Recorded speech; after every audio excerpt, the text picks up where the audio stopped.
Estimado Iván, estimado televidente, a esta hora de la mañana es hora de disfrutar el sabor de lo nuestro y el aroma de nuestra esencia con tu cafecito Presto. 100% café, 100% actitud Nica. Así es, mi cafecito Presto. Efectivamente, Anduriña, aquí está mi cafecito Presto, como en las nacatamaladas, tu cafecito Presto. Si vas a surfear al Cerro Negro, tu cafecito Presto. Ya vienen las hípicas, tu cafecito Presto. Pero mira, yo lo voy a probar acá, mira qué rico. Con esa actitud 100% Nica, Iván, como el cafecito Presto. Riquísimo, mi cafecito Presto, actitud 100% Nica, para que todas las mañanas nos levantemos con esa energía. Gracias a mi cafecito Presto. Nosotros seguimos con más de Acción 10 en la mañana, que Alejo está preparado con buena información. Alejo ya bebió su cafecito Presto, ya tomó su cafecito Presto. A él le encanta surfear también en el Cerro Negro. Adelante, Alejo. Buenos días.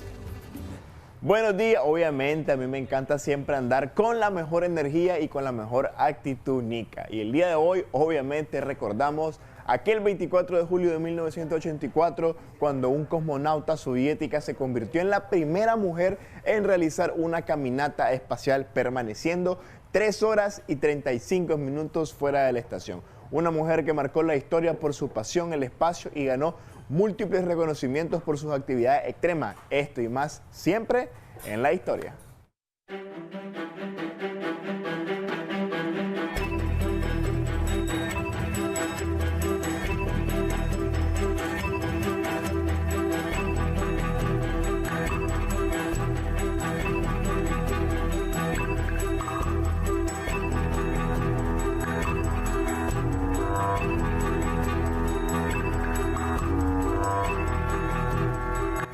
Un 25 de julio de 1956, el legendario barco llamado Andrea Doria se hundió muy cerca de las costas de Canadá. Tras chocar con el transatlántico sueco llamado Stockholm, Doria fue un barco construido en acero con doble casco con 29.083 toneladas de grosor y 212 metros de longitud, considerado el barco más rápido del momento. El rescate de Andrea Doria ha sido considerado como uno de los más espectaculares de la historia de la navegación, debido al gran despliegue que fue necesario para poner a salvo la vida de los 1.134 pasajeros que viajaban a bordo, falleciendo únicamente 46 personas del Andrea Doria y 5 del Stockholm. Un día como hoy, pero del año 1986, la cosmonauta soviética Svetlana Savitska se convertía en la primera mujer en realizar una caminata espacial, después de permanecer 3 horas y 35 minutos fuera de la Estación Espacial Soviética Salyut 7. La caminata ocurrió en el contexto de los trabajos mecánicos que la cosmonauta realizó en la nave Soyuz T-12 y la Estación Salyut 7. 3 años después de realizar su primer vuelo espacial, impuso 3 récords mundiales como paracaidista con saltos desde la estratosfera. Como pilota de aviones de émbolo obtuvo un campeonato mundial. Louis Joe Brown nació el 25 de julio de 1978 en Inglaterra y es la primera persona en el mundo que nació a partir de una fecundación in vitro. Su nacimiento estuvo rodeado de mucha polémica debido a cómo fue concebida al ser primer caso y por tanto ha tenido que pasar múltiples revisiones para comprobar su salud y demostrar que la fecundación in vitro es tan segura como la natural.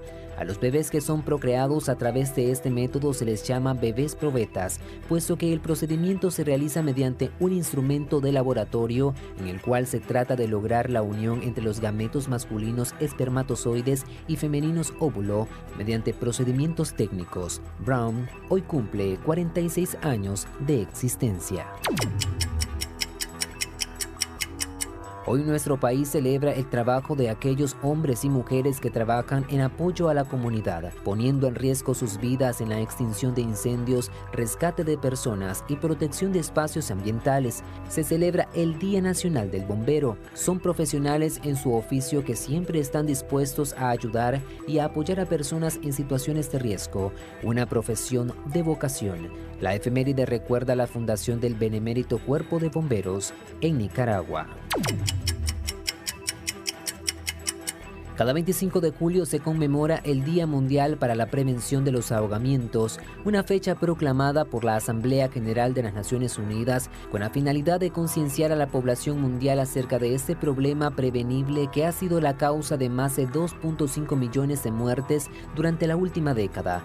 La efeméride pretende involucrar a los gobiernos, organizaciones de la sociedad civil, el sector privado, el mundo académico y las personas en el establecimiento de acciones urgentes y coordinadas para prevenir estas tragedias. Y es que se estima que unas 236.000 personas se ahogan cada año, siendo una de las 10 principales causas de muertes en niños con edades comprendidas entre los 5 y 14 años. Es considerado un grave problema de salud pública a nivel mundial.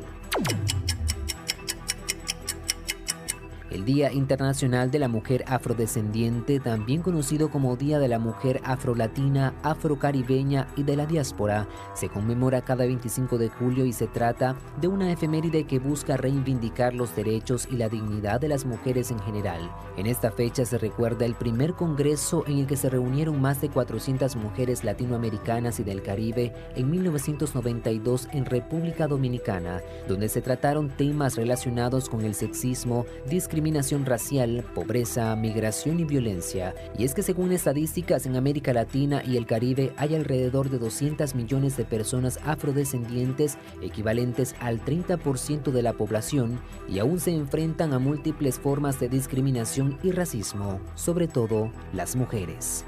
Moisés García, Acción 10.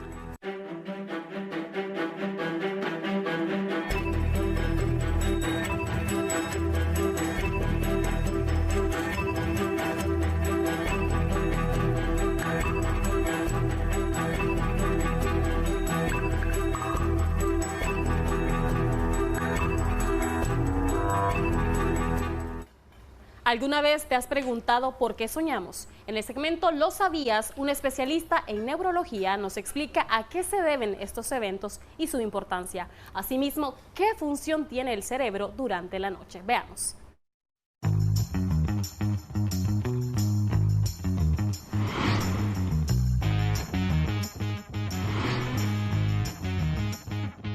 El segmento ¿Lo sabías?, es patrocinado por Sucrol, el experto en memoria y concentración.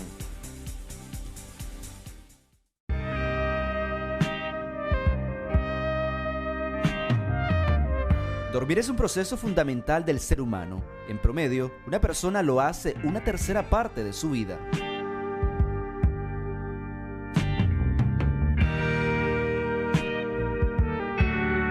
Durante el sueño, el cerebro se encarga de enviar una señal de descanso a varios órganos, mientras él no lo hace. Estudios refieren que estos procesos sirven como terapia para recrear imágenes que despiertos se podrían anhelar o no. Sin embargo, hasta la fecha, la verdadera razón es un enigma, señalan expertos.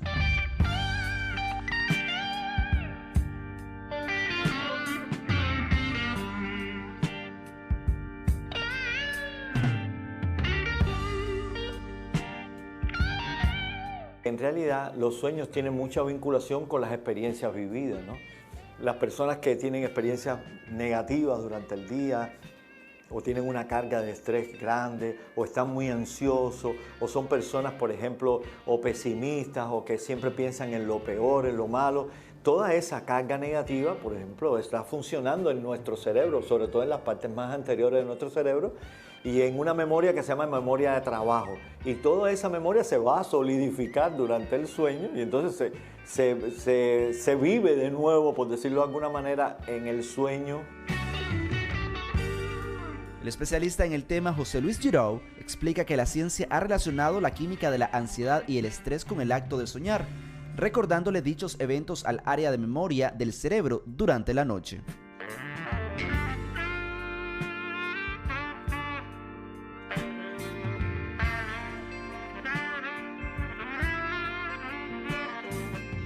El que hace clic para los ciclos de vigilia-sueño está aquí, que se llama hipotálamo.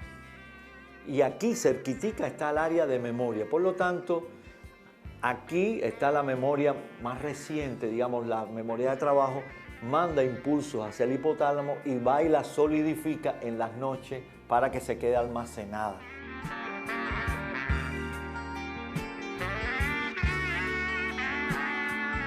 Las razones por las que el ser humano sueña son un misterio. Pero, ¿cuál es la importancia de este momento?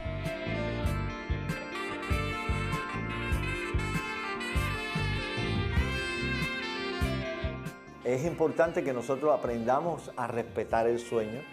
El sueño nocturno es muy importante.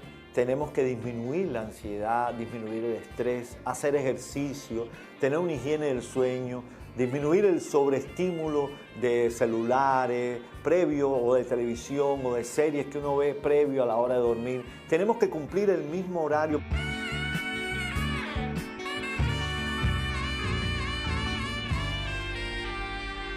Cuando se sueña, el cuerpo experimenta varios beneficios, entre ellos la reducción de riesgo de enfermedades graves como las del corazón. Christopher Guevara, Acción 10.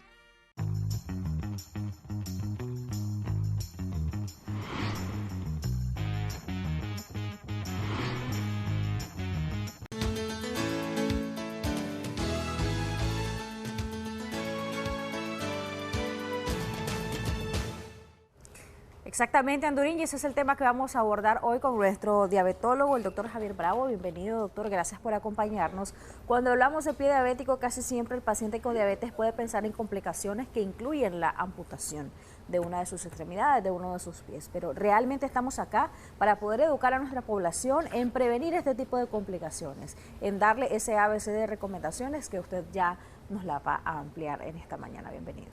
Gracias, Jocelyn, ¿verdad?, por la entrevista. Primeramente, pues darle gracias a Dios por un día más de vida, llevando temas de interés a la población. Cuando hablamos de prediabético, hablamos de una complicación meramente de la diabetes. La verdad de las cosas que muchos de los pacientes diabéticos no quisieran estar en la condición de una alteración o una afectación meramente del pie.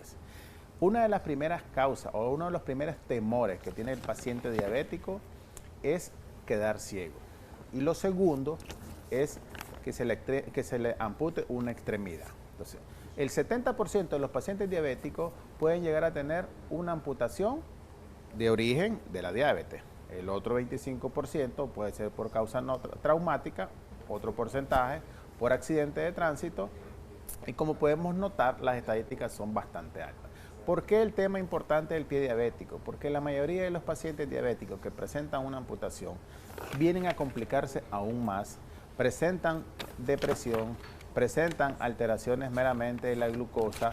Este paciente ya no se siente cómodo, ya no se siente bien, siente que es una carga y por ende este paciente puede aumentar la mortalidad. Doctor, ¿en quiénes es más frecuente por lo general este tipo de complicaciones, además de lo que usted ya mencionaba? Quizás se piensa que en aquel paciente que lleva más tiempo de ser diabético, en aquel paciente que además de ser diabético tiene síndrome metabólico o es adulto mayor. En realidad, ¿cuáles son los riesgos más notorios para que nos lleven a estas complicaciones? Fíjate que puede darse en las dos partes, en los dos tipos de diabetes, diabetes tipo 1, diabetes tipo 2.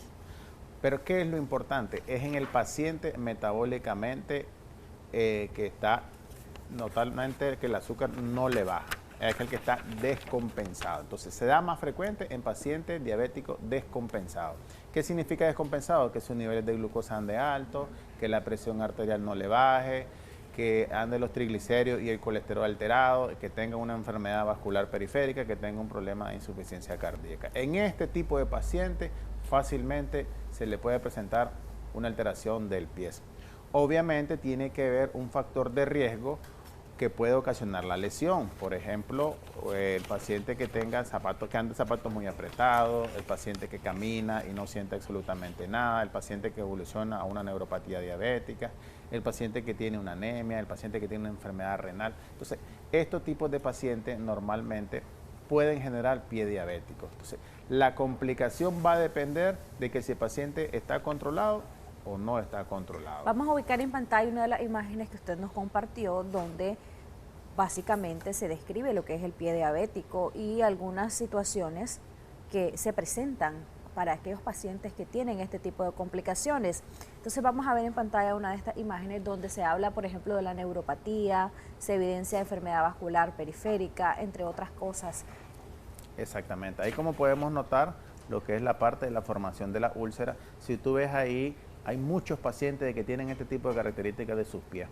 Podemos notar de que la parte donde el paciente presiona más, donde termina el dedo gordito, por decirlo así, ahí se forma un callo, y ese callo muchos pacientes no se lo tratan porque no sienten dolor, no sienten molestia, y de pronto el huesito que está por arriba rompe la piel y ya se forma una úlcera. Este tipo de úlcera es un poquito complicado de atender, puesto que ya una úlcera más de 15, 20 días, existe la posibilidad de que ya haya una afectación del hueso.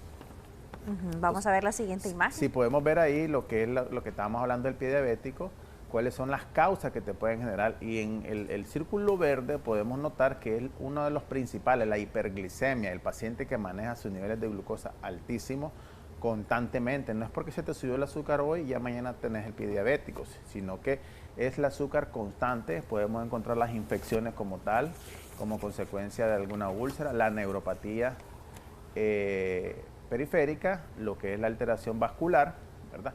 Todas esas en conjunto te puede dar un problema Con lo que nos acaba de explicar, doctor, realmente minimizar algunas situaciones que pueden ver los pacientes en sus piecitos les puede llevar a severas complicaciones. Exactamente. Fíjate que un paciente que de pronto tiene un uñero, se lo quita y se le formó un poquito de sangre, no le puso mente, entró una bacteria ahí y la enfermedad avanzó. Cuando ya llega a la atención, podemos notar que ya el dedito ya no está con heridas, sino que ya se pone isquémico, es decir, se pone más oscuro, y ese paciente probablemente requiera amputación. ¿Se pierde la sensibilidad, doctor? ¿Cuáles son esos indicadores que nos deben hacer correr? O sea, ya dejamos pasar las primeras etapas, los indicadores de emergencia para correr al médico. Lo principal es cuando el paciente es diabético y lleva años de padecerlo y ya está presentando entumecimiento, adormecimiento de los pies, es porque ya hay una complicación en ese momento. Y si hay una lesión X en cualquier parte del pie, ya sea en el talón, en la región plantar, en los nudillos, entonces ese paciente debe asistir a la consulta. Pero cuando ya el paciente ya tiene totalmente entumido, es cuando ya buscan atención y te dicen, doctor, yo no siento los pies, necesito tomar algo, y realmente ya eso ya no se revierte, ya es una complicación que se dañó los nervios. Por ende, el paciente necesita más autocuido. No precisamente tiene que llegar al médico semanalmente, puede llegar al médico una vez a la semana, una vez al mes, perdón, una vez cada 2 meses, una vez cada 3 meses. Mas, sin embargo, el autocuido del paciente es muy importante. ¿Qué tiene que hacer? Verificar los pies en la mañana para ver cómo están. Revisarse todos los días. Verificar los zapatos, si no tienen algo introducido ahí, verificar en la noche cuando llegue, revisárselo totalmente y darse cuenta si están o no están limpios, ¿verdad? Importante también lo que es la parte de la descamación, o sea, que hay pacientes que dicen, doctor, tengo reseca la piel, tengo un mal olor. Entonces, ese tipo de características te puede conllevar a un pie de riesgo, pie diabético. Tenemos algunos comentarios. Recuerden que puede participar del programa a través de sus comentarios en nuestra transmisión en Facebook. Nos encuentra en vivo como Canal 10 Nicaragua y como Noticiero Acción 10. En la página de Canal 10 Nicaragua, donde dice una amiga, mi esposo es diabético, ¿qué tipo de calzado debería usar? Una pregunta muy importante, doctor. Exactamente, ya hay calzados más suaves, calzados que no les apriete, hay algunos pacientes que ocupan una talla más, pacientes que ya no utilizan zapatos de cuero, sino un poco más de cuerina, que sean más prácticamente más confortables, más confortables, más con algodón. Existen lugares donde realmente el paciente puede hacer sus zapatitos para que le ayude y eso evite lo que es una complicación como es el pie diabético. Ok, tenemos más comentarios por acá. Muy buenos días. En el caso de mi mamá, ella tiene 58 años y 10 años de ser diabética. Normalmente siempre cuida sus pies, pero a veces siente como que están muy pesados desde las piernas hasta los pies, sensación de hormigueo y le arden. ¿Esto es normal o será alguna complicación de la diabetes? Es una complicación, eso se llama claudicación, que puede ser intermitente, puede ser prolongada. El paciente puede tener una enfermedad arterial periférica, que normalmente puede ser porque el nivel de colesterol y triglicéridos de seguro lo andaba alto en ese momento y se va complicando meramente en las arterias. Entonces la circulación no llega bien hasta el pie y por ende el paciente siente este tipo de sintomatología. Ok, vamos a leer más comentarios que nos hacen en nuestras páginas en Facebook, Canal 10 Nicaragua y Noticiero Acción 10. ¿Cuál es el tratamiento, nos dicen, para el paciente que tiene pie diabético? Otra persona nos dice, hola, mi esposo lleva 3 años en diálisis y le retiraron las pastillas de la presión. Está presentando presión alta, 170/69. Le di nifedipina de 20 mg y pregunta si hizo lo correcto y qué debe hacer, qué más debe hacer. Fíjate que en el manejo del pie diabético es controversial. Hay médicos que lo pueden tratar de una forma, médicos que lo pueden tratar de otra, pero lo principal que todos los médicos coincidimos es en la aplicación del antibiótico si hay un proceso infeccioso como tal, en la aplicación de fármacos si hay un problema circulatorio y en el control metabólico, en el control de la hipertensión, en el control de los lípidos y en el control de todos los componentes que se ven alterados en un paciente con pie diabético.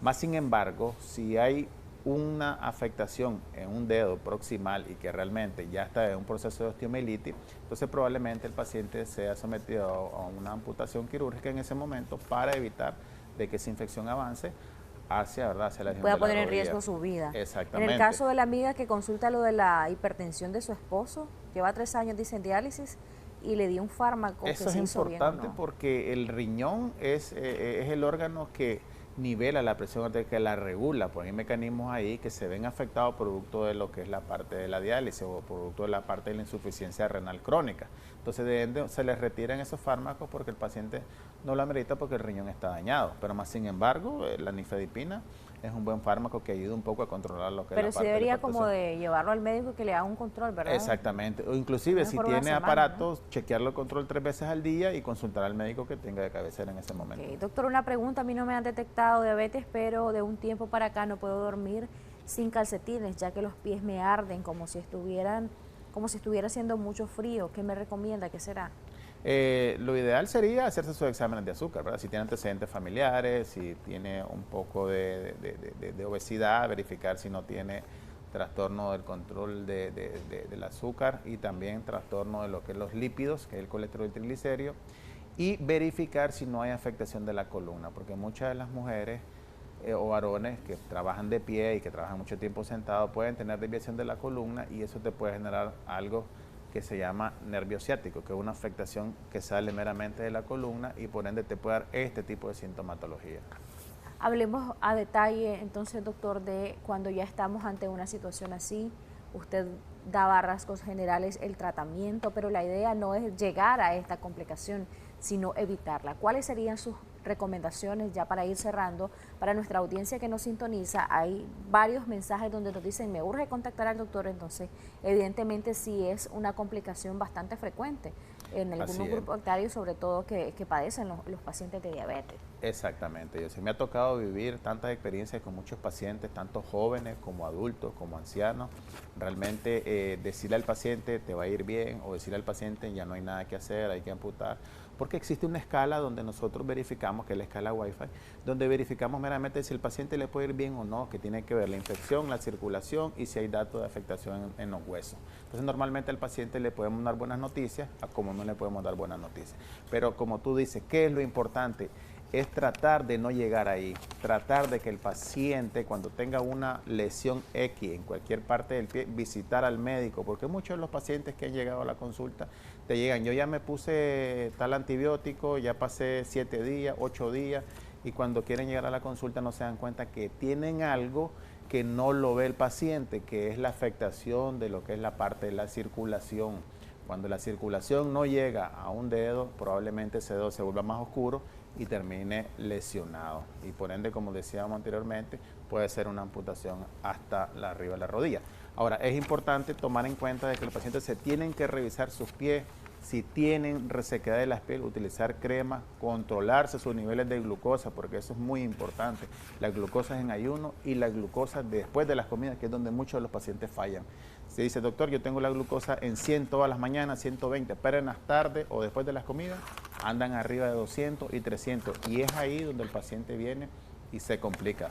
Por lo tanto, debe asistir a las consultas y determinar el médico cómo debe tratarlo en su momento para evitar que se dé esta complicación de los pies. Gracias, doctor. Preguntan dónde lo pueden encontrar, dónde contactarle para que puedan atender este tipo de situaciones de salud y no llegar a la amputación, que eso realmente es lamentable, es muy temido por los pacientes con diabetes, pero hay muchas cosas que se pueden hacer. Ya el doctor notaba algunas recomendaciones para evitar llegar a este problema de salud donde ya nos vemos mutilados lamentablemente. Así es, atiendo de la Plaza Julio Martín, una cuadra arriba, en la Colonia del Periodista, o del parque de la misma Colonia Periodista, media cuadra al lago, una abajo, en horario extendido de las 8:30 de la mañana hasta las 5 de la tarde, incluyendo los sábados. Teléfonos pueden aparecer en pantalla y tengo el 892-27508, el 892-27508 y el teléfono que aparece en pantalla. Gracias nuevamente, doctor, por habernos acompañado y traernos estas muy buenas recomendaciones para nuestra audiencia. Seguimos con más luego de esos breves mensajes de interés. Ya regresamos.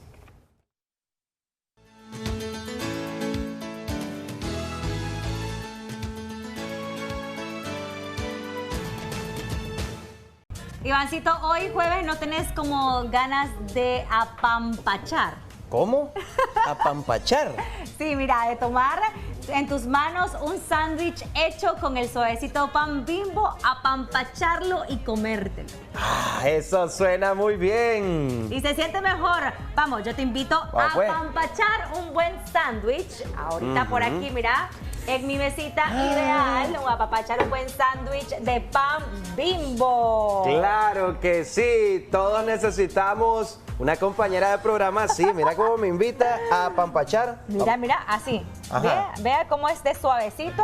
Amigos, ahora los reto a ustedes a que inviten a alguien a apampachar un suave y delicioso pan Bimbo. Es demasiado suave. Es demasiado suave, definitivamente. Antes de comérselo, hay que apampacharlo. Me encanta, miren. Está rico. Mira, ahí. Apampacharlo así, mira.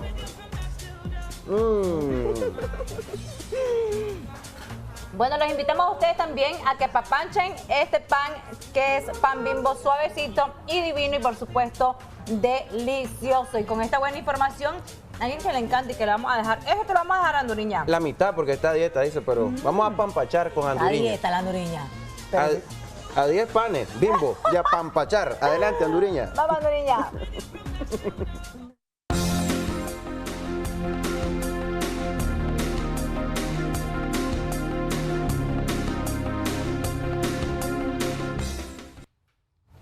Así es, muchachos, nosotros seguimos con más sección 10 en la mañana. Vamos a hablar de temas de salud, exactamente acerca de la hipertensión, y para conocer un poquito más sobre esta enfermedad nos acompaña la doctora Karen Bermúdez, quien es especialista en medicina integral de Clínica Salud para el Mundo. Bienvenida, doctora, y gracias por estar con nosotros acá en Acción 10 en la mañana para brindar esas recomendaciones, ¿verdad? Hablar un poquito acerca de este tema tan importante del que lamentablemente muchos nicaragüenses padecen. Bienvenida. Buenos días, mucho gusto. Como habías comentado, soy la doctora Karen Bermúdez, especialista en medicina integral para Clínica Salud para el Mundo. Estamos para servirle. La hipertensión arterial, básicamente, de manera bastante resumida, es una enfermedad crónica, sistémica, con un porcentaje altísimo a nivel mundial. De hecho, es una de las principales causas de muerte cardiovascular. A nivel mundial nos está generando una preocupación bastante significativa, considerando pues que las edades de evolución de diagnóstico precoz se van reduciendo. Antes teníamos pacientes que debutaban después de los 40 años. Hoy en día tenemos pacientes jóvenes en una población laboralmente activa que desarrolla hipertensión antes del tiempo esperado. Por consiguiente, la hipertensión se define de esa manera, una enfermedad crónica, sistémica, multifactorial, en donde los factores de riesgo, tanto genéticos como sociales, y los hábitos de alimentación, entre otras cosas, tienen mucho que ver. Lamentablemente, junto con la diabetes, nos está elevando los porcentajes de consecuencias de complicaciones cardiovasculares, infartos agudos de miocardio, eventos cerebrovasculares, discapacidad, y eso nos mantiene como más preocupados con respecto a la población que ahora tenemos afectada. Usted mencionaba el tema de la alimentación. ¿Qué otras causas tiene lo que es la hipertensión arterial? Bueno, hay un porcentaje, más del 90% de las causas son desconocidas, es hipertensión primaria. Aquí tiene mucho que ver la genética, los cambios de los hábitos de vida, pero sobre todo son una cuestión que no se conoce a ciencia cierta. Como te dije al inicio, la hipertensión arterial es una enfermedad multifactorial, sistémica, lamentablemente afecta a todos los órganos, cerebro, corazón, riñones. ¿Cómo sabemos nosotros si si tenemos hipertensión arterial, porque como usted mencionaba, ahora hay un diagnóstico bastante temprano en cuanto a la edad, de verdad, porque usted mencionaba de que anteriormente era después de los 40, pero lamentablemente ya se está diagnosticando antes. ¿Cómo sé yo como joven que realmente podría estar frente a síntomas relacionados a la hipertensión? La hipertensión hoy en día se le conoce como la asesina silenciosa. Imagínate un iceberg, ¿verdad? Donde ves la puntita del hielo y en la parte de abajo una masa de hielo donde tenemos todas las complicaciones que la hipertensión y la diabetes, si se asocia a esta, puede causar. Por consiguiente, el diagnóstico precoz es fundamental. Lamentablemente, esta enfermedad no se caracteriza por un cuadro florido de síntomas. Muchas personas presentan hipertensión y no saben hasta que llegan por casualidad a una consulta de seguimiento o por cualquier otra cosa, por gripe, por diarrea, por lo que sea, y notamos que la hipertensión está disparada. Entonces, aquí el diagnóstico es sobre todo preventivo. Si tienes un familiar, por ejemplo, si eres hijo de padre diabético o hipertenso, eso te arroja una posibilidad porque el factor genético es muy importante. Si a la genética le aumentamos los factores de riesgo modificables, por ejemplo, el fumado, el alcohol, las comidas chatarra, el consumo excesivo de sal, excesivo, ¿verdad? Porque aún el sodio es necesario, pero lamentablemente hay ciertos alimentos empacados que ya traen ciertos contenidos de preservante. El sodio está en cualquier parte. Pero el diagnóstico tiene que ser oportuno de parte del individuo que tiene familiares, para empezar, con factores de riesgo, y también del médico tratante. Entonces, en medicina clínica, hoy en día, en atención primaria, enfocamos sobre todo lo que es la prevención, ¿verdad?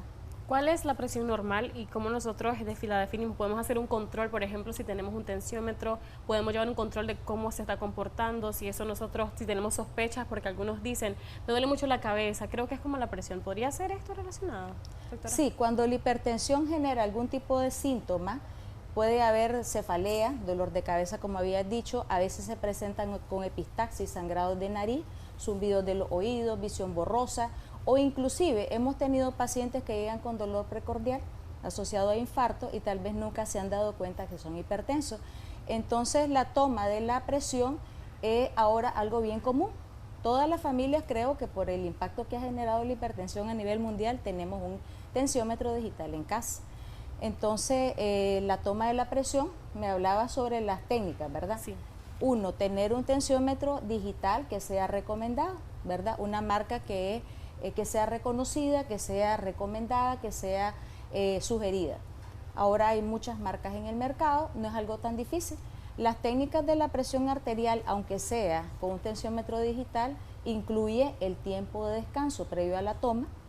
Otra cosa, un lapso, no significa que con una toma de presión, si te sale una presión de 130/80 ya o 130/90, eres hipertenso. Entonces es preferible hacer una medición ambulatoria continua sugerida para poder descartar si este paciente está desarrollando algún estado de prehipertensión o una hipertensión ya sea 1 o 2. Entonces la presión arterial óptima, de acuerdo a la Academia Europea y de acuerdo a los protocolos de manejo, las guías del 2023-2024, definen una presión arterial óptima en 120/80.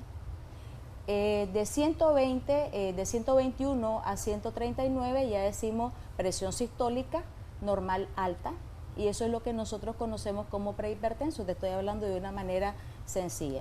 La diastólica, que es la presión mínima, que define tanto la contracción como la relajación del corazón, de 80 a 89 se dice igual. Cualquiera de las dos te puede decir es una presión arterial alta. ¿Qué significa? Que tienes que tener cuidado, porque en cualquier momento eso, asociado a tus factores de riesgo y a otras condiciones, puede debutar en una hipertensión estadio 1. La hipertensión estadio 1 decimos de 121 a 139 en la sistólica, que es la presión arterial alta o sistólica, y la presión arterial mínima, que es la diastólica, de 80 a 89, de 90, a 99 sería estadio 1. Por arriba de esos valores antes mencionados, estamos ante una hipertensión estadio 2, y eso ya no hay mayores cosas que revertir. Cuando tenemos una hipertensión o una presión normal alta, todavía hay posibilidades de que nosotros podamos revertir el avance hacia una enfermedad cuyo destino puede ser una complicación cardiometabólica, un infarto, una isquemia o alguna complicación cualquiera que sea. Entonces, cuando se está en una hipertensión, una presión arterial alta, podemos detener un poquito el avance y el tiempo de evolución de la misma con el uso de la polifarmacia. ¿Cuál es el tratamiento una vez que ya te diagnostican con hipertensión según los niveles que usted nos estaba explicando, doctora? Lo primero, bueno, el tratamiento es bastante complejo. Lo que pretendemos es evitar que se presenten las complicaciones, muchas de ellas son bastante discapacitantes. Hemos visto pacientes con isquemia, infarto, con derrame. Vemos en la calle gente que arrastra la mitad del cuerpo, ¿verdad? El pie, la mano, que tiene parálisis, y es precisamente porque hay una relación directa con la hipertensión arterial. Entonces, el tratamiento es múltiple, desde la prevención hasta los cambios de hábitos de vida. En este caso estamos hablando de reducir la ingesta de alcohol, el tabaco, las comidas procesadas sobre todo. No estamos hablando de las comidas que se comercializan de manera tradicional, estamos hablando específicamente de aquellas que tienen un alto porcentaje de sal, ¿verdad? Los alimentos ultraprocesados, y eso es parte del esquema de tratamiento que nosotros sugerimos. Aparte de los tratamientos, que eso depende de la idea que tenga el médico tratante. ¿Qué otros hábitos nosotros de manera habitual deberíamos de ejecutar, verdad? Ya usted mencionaba el tema de la alimentación. ¿Qué otros hábitos entonces podemos ayudar para que obviamente logremos prevenir esto, más si tenemos en cuenta de que hay un factor genético, como usted mencionaba? Bueno, el primer hábito que tenemos que sugerir es el control del peso, ¿verdad? El ejercicio físico de manera regular. No estamos hablando que tengamos que ir al gimnasio todo el tiempo, simplemente con salir a caminar, con disminuir como los hábitos, el sedentarismo no es algo muy bueno, y ayudar a que el corazón y el sistema cardiovascular funcione de manera regular. Eso incluye el uso de micronutrientes, el uso de grasas saludables y la alimentación balanceada, que viene dentro del combo en lo que respecta al control de peso y el control de ciertos hábitos que no son buenos, ¿verdad? El cigarrillo es uno de los que sabemos que no tiene no tiene reversión. La nicotina no se elimina y endurece las arterias, y por consiguiente los resultados a nivel sistémico son un aumento de la presión de manera descontrolada, con todas las consecuencias que conlleva. ¿Es importante la ingesta de verduras, de frutas, doctora? Sí, eso está normado dentro de las sugerencias de tratamiento. El ingesta de productos naturales, el consumo de granos, por ejemplo, que te aporta suficiente grasa saludable, fibra en grandes cantidades, y aquellas sustancias, aquellas vegetales que te aporten potasio. El potasio, contrario a lo que es el sodio, contribuye a disminuir la presión arterial. Dentro de esto, pues los vegetales de hojas verdes, que te aportan muchísimos antioxidantes y la producción de menos cantidades de radicales libres. Todo lo que son micronutrientes y la ingesta de agua para mejorar el funcionamiento renal. Doctora, en el caso de las personas que ya les diagnosticaron lo que es hipertensión, es importante que éstas no se expongan, por ejemplo, a altas temperaturas o actividades en las que pudiesen realmente alterar lo que es la presión arterial. Y algo importante también, el tema de seguir un tratamiento, que haya realmente un seguimiento médico. ¿Es importante, doctora? Por supuesto que sí. De hecho, las altas temperaturas tienen mucho que ver con respecto al manejo de las presiones. Lamentablemente no podemos controlar el ambiente en donde nos movemos. Entonces, la principal recomendación es la hidratación, porque con los picos de temperatura sabemos que va a contribuir a un incremento sostenido de la presión, y eso puede causar una complicación importante.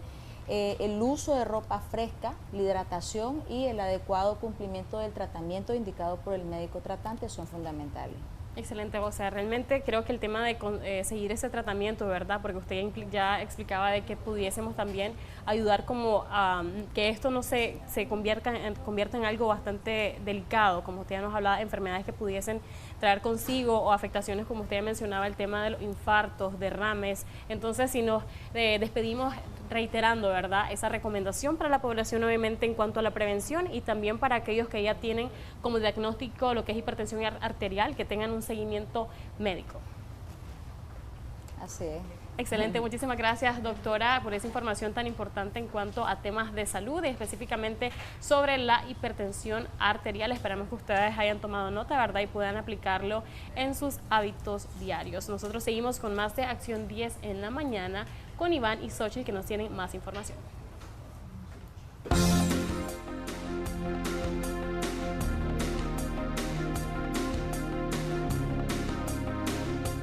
Buenos días, bendecido jueves para ustedes. He acá el pronóstico del tiempo y comentarles que tenemos una vaguada desplazándose lentamente sobre la parte noroeste-suroeste del Mar Caribe. Agreguemos a esto también la zona de convergencia intertropical en la parte sur. Les doy los datos en cuanto a máximas se refiere y es que los calores no dan tregua en territorio nacional. Veamos en el gráfico que podría marcar el termómetro entre los 29 y los 36 grados Celsius. Por supuesto, la sensación térmica podría ser mayor. En la región central, 27-33 grados Celsius. Evidentemente, el corredor seco, San Carlos, Río San Juan, Boaco, Huigalpa, serán zonas bastante cálidas y áridas las próximas horas. Y un Caribe entre los 27 y los 32 grados Celsius. La invitación es a hidratarse debido a que el periodo canicular está elevando y continuará haciéndolo las temperaturas en las próximas horas. Nos vamos a hablar sobre las lluvias y es que una tarde lluviosa, así que sombría en mano. Les doy detalles a continuación. A las 8 de la mañana tenemos lluvias en el Caribe e incidencias en la parte de la región central. En el Pacífico lloverá en Rivas, Tola y el Astillero. 11 de la mañana el pronóstico nos dice que se distribuye en todo el país. Veamos cómo la humedad se apodera del territorio nacional. Consecuentemente las nubosidades van a estar distribuidas en casi todo el país, así que es importante prevenir y andar su sombrita para que no me le agarre desprevenido estas precipitaciones que podrían registrarse inclusive con descargas eléctricas en algunas zonas. Será a las 2 de la tarde, se mantienen las lluvias estructuradas con posibilidades de truenos principalmente en la región del Caribe y el Pacífico. 5 de la tarde igual un panorama de precipitaciones, excepto en Río Blanco y la franja este de Boaco y Huigalpa. Será a las 8 de la noche cuando se disipan estas precipitaciones y de manera esporádica se mantienen en el Rama, el Ayote, Bluefield y Caraguala. Creeríamos que ya este fin de semana se acerque una onda tropical que podría intensificar las posibilidades de lluvias. Avanzamos en el segmento para comentarles ahora sobre la intensidad, la velocidad y la dirección de los vientos. Al menos para la gente del Pacífico será de noroeste a este con 10 a 25 kilómetros por hora. Ya unas rachas que los expertos han pronosticado de hasta 50 kilómetros por hora. Región central de noroeste a este con 10 a 20 kilómetros por hora y unas rachas de hasta 45. Me atrevo a decir que para la gente del Caribe será de noroeste a norte con unos máximos de hasta 50. Acá la velocidad promedio será entre los 10 y los 25, pero los máximos de hasta 50 a 52 kilómetros por hora. Por ende, hay que tener mucha precaución ante el incremento gradual de los oleajes. Me despido comentando sobre las mínimas y es que noche calurosa también para la gente del Pacífico que podría marcar entre los 23 y los 26 grados Celsius. Si nos vamos a la región central entre los 18 y los 26 y un Caribe marcando el termómetro entre los 24 y los 26 grados Celsius. Yo les recuerdo que este segmento fue presentado por Tapsim Gripe y Tos y su fórmula multisíntomas que efectivamente alivia los más molestos síntomas de la gripe y la tos. Todos somos guerreros de la gripe con Tapsim. Hasta aquí el segmento. Buenos días.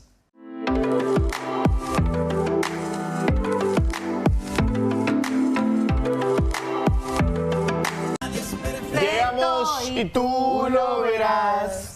Más de 1000 cosas mejores tendrás. Pero un cariño sincero, jamás. Bueno, con los saludos. Los saludos. Adelante, Andurilla. Comenzamos con Blanca Bustos. Ella cumple un año más de vida. Las felicitaciones van de parte de su nieta Abigail Galo. Felicidades para ella. ¡Felicidades! Y de manera muy especial queremos saludar a la joven Nicole Arellano. Hoy cumple 16 años Nicole Arellano. Los saludos van de parte de toda su familia, de sus tíos que la quieren mucho, el gran Jorge Arellano. Y el gran Jorge Arellano sí, también le manda saludos. Los abuelitos. ¡Que la pase bien en este día! ¡Muchas felicidades! 26 añitos y bueno, nosotros ya nos estamos despidiendo, los queremos muchísimo, nos vemos mañana, mañana 26. Mañana comienzan los Juegos Olímpicos. ¡Nos ¡No duermo hoy! ¡Hey!